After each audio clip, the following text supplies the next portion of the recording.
Olá, sétimo ano, como vocês estão? Tudo bem com vocês? Espero que sim, que estejam aí mantendo os cuidados necessários para esse momento de isolamento social. Hoje nós vamos continuar falando dos assuntos território brasileiro e a integração do território, né? Que é a unidade 2 do nosso livro. Como que vai ser trabalhada essa aula de hoje? A gente vai dar início aí à correção das atividades que já foram passadas desde o início desse momento de isolamento. Lá na primeira semana, quando a gente começou, vocês receberam uma atividade avaliativa, aquela atividade em folha. Estão lembrados? É ela que a gente vai corrigir primeiro. Na sequência, a gente vai dar início aí às correções das atividades do livro que vocês realizaram no caderno. Então, vamos estar aí com a atividade em folha, com o livro e com o caderno, para começarmos essa correção, ok? Vamos lá? Oi, sétimo ano. Vamos então começar a correção das atividades, iniciando aí pela atividade avaliativa. A questão 1, a gente tem aí um mapa Brasil político, né, que divide nosso território em 5 regiões. A divisão do território brasileiro sempre foi assim? A gente sabe que não, que ao longo do tempo aí ocorreram diversas alterações aí nessa configuração. Na letra B, explique de forma resumida como está organizado politicamente o território brasileiro atualmente. Então, nós temos aí 27 unidades federativas, sendo 26 estados e o Distrito Federal. E temos os municípios como as menores unidades políticas e administrativas, ou seja, os estados estão divididos em municípios. Quais critérios utilizados pelo IBGE para a divisão do Brasil em macro-regiões? Então, o IBGE, ele considerou a localização das unidades da federação, a semelhança entre os aspectos econômicos e sociais, além dos elementos naturais presentes aí na região, como, por exemplo, o clima e a vegetação. O geógrafo Pedro Pinchas, lá na questão 3, ele faz uma divisão também do território brasileiro. Ele vai considerar aí a ocupação do território e suas características econômicas. E como que chama essa divisão? O nome é divisão em regiões geoeconômicas. Na questão 4, pede para a gente explicar aí os critérios também utilizados nas macro-regiões, que é a do IBGE, e nas regiões geoeconômicas. Então, nas macro-regiões, como a gente falou na questão anterior, considerou-se a localização das unidades, os critérios econômicos, sociais, além dos elementos naturais. E as regiões geoeconômicas já considerou a história da ocupação dos territórios e as características econômicas e naturais. A questão 5 aborda a questão aí da América Latina e a América Anglo-Saxônica. Então, nas nossas aulas, a gente viu que a língua é que vai diferenciar aí predominantemente essas regiões. Temos, então, os países latinos usando línguas derivadas do latim, como o espanhol e o português, enquanto as nações que falam a língua de origem anglo-saxônica, como o inglês, formam a América Anglo-Saxônica. A alternativa, então, correta é a letra B.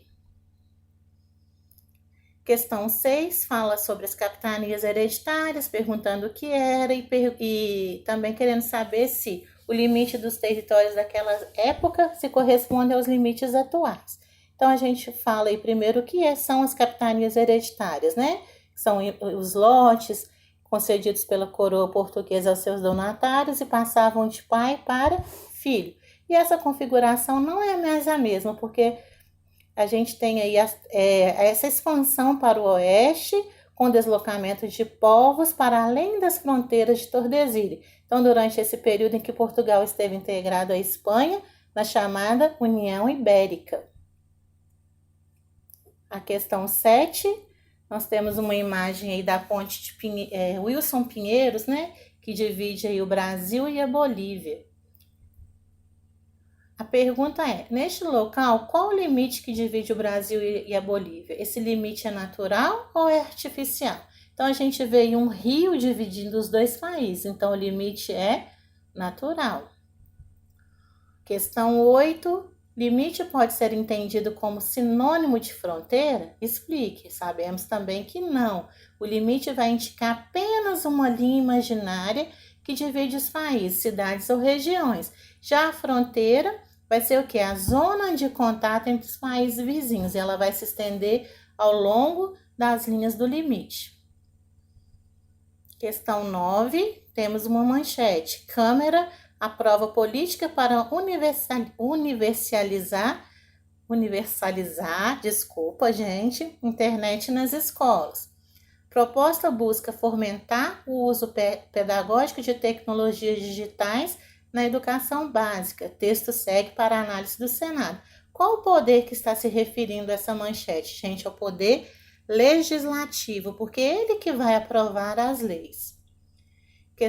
Questão número 10, por que os territórios são divididos em regiões? Então, o que a gente pode ver aí?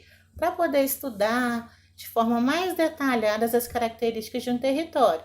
Então, por isso, essa divisão em regiões. Ok? Agora, a gente começa a correção das atividades do livro. A gente começa corrigindo as atividades 1 a 4 das páginas 40 e 41. Tem um mapa aí Brasil indígena até o ano de 1500. O que esse mapa representa e, em sua opinião, por que o título é Brasil indígena? É uma resposta pessoal, né, gente? Mas considerem aí que está falando sobre os povos que estavam aqui quando os portugueses chegaram, para poder elaborar a resposta de vocês. Questão número 2. Que grupos ocupavam predominantemente a faixa litorânea da América Portuguesa na época representada? Predominantemente aí estavam os Tupis Guarani. Os territórios ocupados pelos povos indígenas hoje são os mesmos de 500 anos atrás? E aí, como é que vocês responderam? A gente sabe que não, né, gente? Também que houve muitas mudanças aí nesse período. A questão número 4. De que maneira a presença dos europeus foi representada no mapa acima? Então, a gente tem aí um mapa para ser analisado da chegada dos portugueses aqui, dos europeus. Então, o que a gente pode falar sobre isso? A gente está vendo aí caravelas, né, que foram utilizadas pelos europeus para chegarem à América e pelo contato desses povos aí com os indígenas. Certo? Indo agora lá para a página 44, a gente tem os exercícios 1 e 2 aí. Observe o mapa com as principais atividades econômicas na América Portuguesa no século XVI.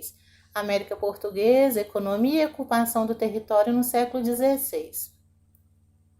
Como as áreas de extração de pau-brasil e de cultivo de cana-de-açúcar foram representadas e diferenciadas no mapa? Então, a gente viu aí que foram utilizados os tons de verde, né? A cor verde. Para a extração do pau-brasil foi utilizado o verde escuro e para a produção da cana-de-açúcar o verde claro. Além dessas atividades aí, quais outras foram representadas? A gente viu aí a pecuária, né? E outros cultivos. Ok. Isso aí. Então, terminamos a nossa correção. Se tiver ficado alguma dúvida de alguma questão ou de qualquer outro assunto, você já tem o meu e-mail. Mandem, perguntem para a gente tentar esclarecer toda dúvida que houver, tá bom? Então fiquem com Deus, um abraço, continue aí se cuidando, tá bom? Até a próxima, gente!